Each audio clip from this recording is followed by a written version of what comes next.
बिस्मिल्लाहिर्रहमानिर्रहीम अस्सलाम वालेकुम डियर स्टूडेंट। आज हम आईकम पार्ट वन की जो प्रिंसिपल ऑफ अकाउंटिंग की बुक है सुहेल अफजल और एम आर चौधरी साहब की, उसका जो चैप्टर नंबर 6 है बिल ऑफ एक्सचेंज का, उसकी एक्सरसाइज नंबर 2 आज हम करने जा रहे हैं।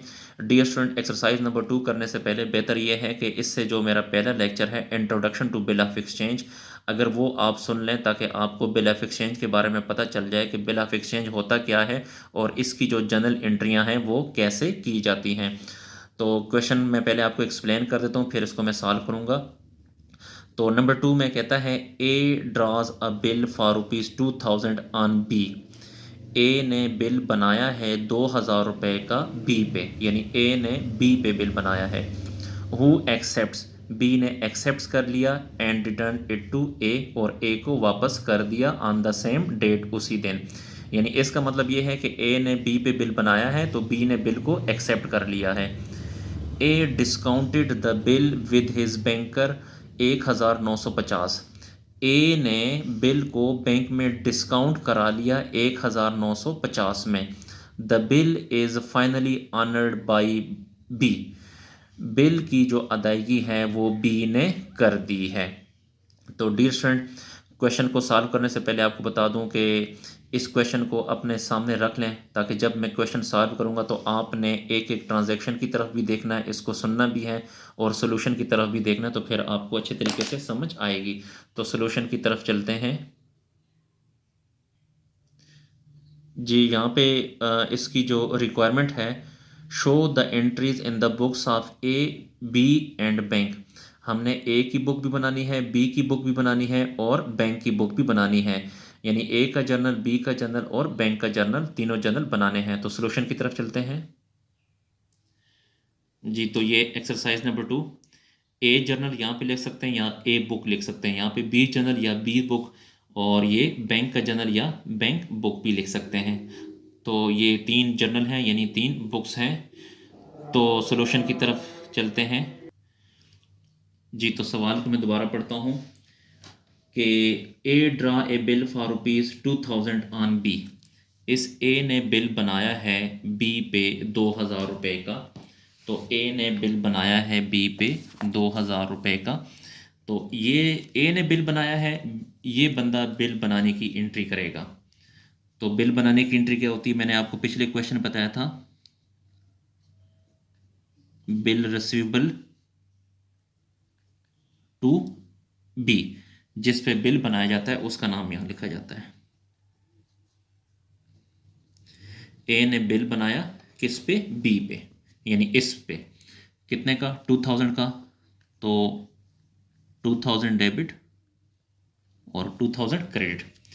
जब ए ने बिल बनाया है तो बी ने बिल को एक्सेप्ट किया है, तो ये बंदा एक्सेप्टेंस की एंट्री करेगा। एक्सेप्टेंस का मतलब ये है कि बी कहेगा कि मैं बिल पे करूँगा। तो एक्सेप्टेंस की एंट्री क्या होती है, ए टू बिल पेबल, यानी A account to bill payable account. यानी बी ने बोला कि मैं पे करूँगा किसको, ए को, यानी इसको पे करूँगा। ए ने बिल बनाया है बी पे, बी ने कहा जी मैं पे करूँगा ए को, यानी बी ने बिल को एक्सेप्ट कर लिया, कबूल कर लिया।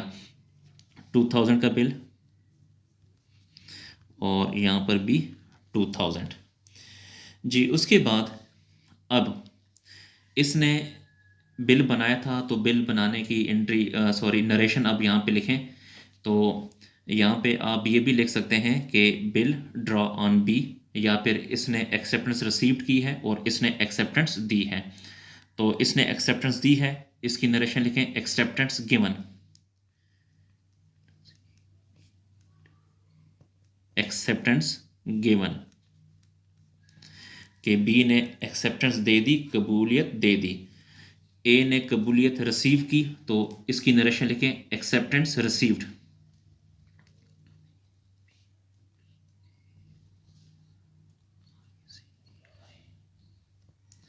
एक्सेप्टेंस रिसीव्ड जी। अभी तक बैंक का यहाँ पे कोई ताल्लुक नहीं है, इसलिए यहाँ पे अभी हम कोई एंट्री नहीं करेंगे जी। उसके बाद आगे क्या कहता है, on the same date A discount the bill with his banker 1950। A ने इस बिल को उठा के डिस्काउंट के लिए भिजवा दिया, यानी ए ने बिल को डिस्काउंट कराया बैंक से। तो देखें, ए ने बिल को उठा के बैंक में जमा करा दिया, तो ए से क्या चीज़ गई? बिल गया। जो चीज़ जाएगी वो क्रेडिट। बिल किधर गया? बैंक में, तो बैंक को डेबिट करो, बैंक अकाउंट डेबिट। और इसने बैंक ने डिस्काउंट काटा, डिस्काउंट ए के लिए एक्सपेंस है, एक्सपेंस हमेशा डेबिट होता है, तो डिस्काउंट अकाउंट। देखिए ए से बिल गया है 2000 का और बैंक ने ए को पेमेंट की है 1950, तो 1950 2000 में से 1950 को अगर आप माइनस करें तो 50 रुपये ये जो है ये डिस्काउंट है जी, ठीक है। अब ए ने इस बिल को डिस्काउंट किया, तो ये तो डिस्काउंट की एंट्री हो गई। अब उसके बाद जब ए ने बिल को डिस्काउंट किया तो बिल बैंक के पास चला गया है ना, तो बैंक क्या एंट्री करेगा? यहाँ से देखें बिल जा रहा है तो बैंक के पास बिल आ रहा है, जो चीज़ आएगी वो डेबिट। तो बैंक के पास बिल आया जी, बैंक के पास बिल कितने का आया? 2000 का। देखें यहाँ से 2000 का बिल जा रहा है, तो बैंक के पास 2000 का बिल यहाँ पे आ रहा है, ठीक है जी।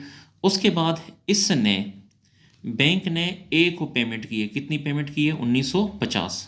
तो बैंक से कैश गया 1950, यहाँ पे डिस्काउंट डेबिट है और यहाँ पे डिस्काउंट क्रेडिट होगा। डिस्काउंट अकाउंट 50 है, तो यहाँ पे लिखें 50 जी। तो अगर आप देखें ये और ये एंट्री आपस में बिल्कुल उलट हैं, ठीक है। देखें बिल रिसीवेबल यहाँ पे क्रेडिट है तो यहाँ पे डेबिट है। इस ए ने बैंक को डेबिट किया है तो बैंक ने ए को यहाँ पे क्रेडिट कर दिया है, ठीक है। डिस्काउंट यहाँ पर डेबिट है, डिस्काउंट यहाँ पर क्रेडिट है जी। अच्छा, अब जो है ए ने बिल को डिस्काउंट किया था, तो यहाँ पे इसकी नरेशन लिखते हैं bill discounted at bank. Bill discounted at bank, यानी बैंक ने बिल को डिस्काउंट किया। यहाँ पर बैंक ने बिल डिस्काउंट किया था, यहाँ पर भी यही लिखें बिल डिस्काउंटेड, बिल डिस्काउंटेड जी। उसके बाद आगे पढ़ते हैं जी। तो इसने बोला है the bill is finally honoured by B, आखिरकार बी ने जो है अदायगी कर दी है। तो देखें बी अदायगी उसको करेगा जिसके पास बिल होगा, तो बिल किसके पास है? बैंक के पास है। ये देखें बैंक के पास ये बिल आ गया है। अच्छा, तो बी अदायगी करेगा। डियर स्टूडेंट, मैंने आपको अदायगी की एंट्री पिछले क्वेश्चन बताई थी। अदायगी की एंट्री क्या होती है? Bills payable to cash, bills payable to cash. ये एंट्रियां याद करें, ये अदायगी की एंट्री है बिल्स पेबल टू कैश। कितनी अदायगी करेगा? 2000 डेबिट, 2000 क्रेडिट। ये अदायगी करेगा बी उसको जिसके पास बिल होगा, तो बिल अब किसके पास है? बैंक के पास है, तो बैंक यहाँ पे वसूली की एंट्री करेगा। यानी बी ने अदायगी की है बैंक को, तो बैंक वसूली की एंट्री करेगा। यहाँ पे वसूली की एंट्री क्या होती है? Cash to bill receivable, cash to bill receivable जी। ये जो है ये वसूली की एंट्री होती है। अच्छा, तो इसने जो है पेमेंट की है, तो यहाँ पर अब हम पेमेंट की नरेशन लिखते हैं। यहाँ पे लिखें amount paid, amount paid at maturity, यानी जब अदायगी का टाइम आया तो इसने अदायगी कर दी, इसने वसूली कर ली है। तो यहाँ पे वसूली की नरेशन लिखें अमाउंट ऑफ बिल रिसीव्ड,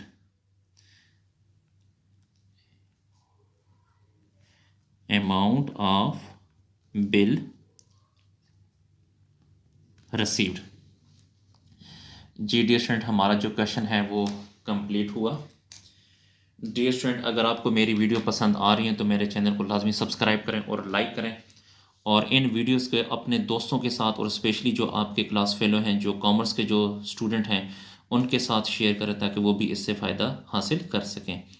इसके अलावा डियर स्टूडेंट, अगर आपको I com part 1, I com part 2 की अकाउंटिंग का सलूशन चाहिए या डी कॉम की जो बुक्स हैं उनका सलूशन चाहिए, जो बाकी अकाउंटिंग है उनके सलूशन अगर आपको चाहिए, तो आप मेरी चैनल पे की जो चैनल की जो प्लेलिस्ट है उसमें जाकर आप वहाँ से हासिल कर सकते हैं। मुकम्मल सलूशन मैंने अपलोड किए हुए हैं। डियर स्टूडेंट, इसके अलावा अगर आपको किसी पॉइंट की समझ नहीं आती तो आप कमेंट सेक्शन में जाकर मुझसे पूछ सकते हैं। शुक्रिया। अल्लाह हाफिज़।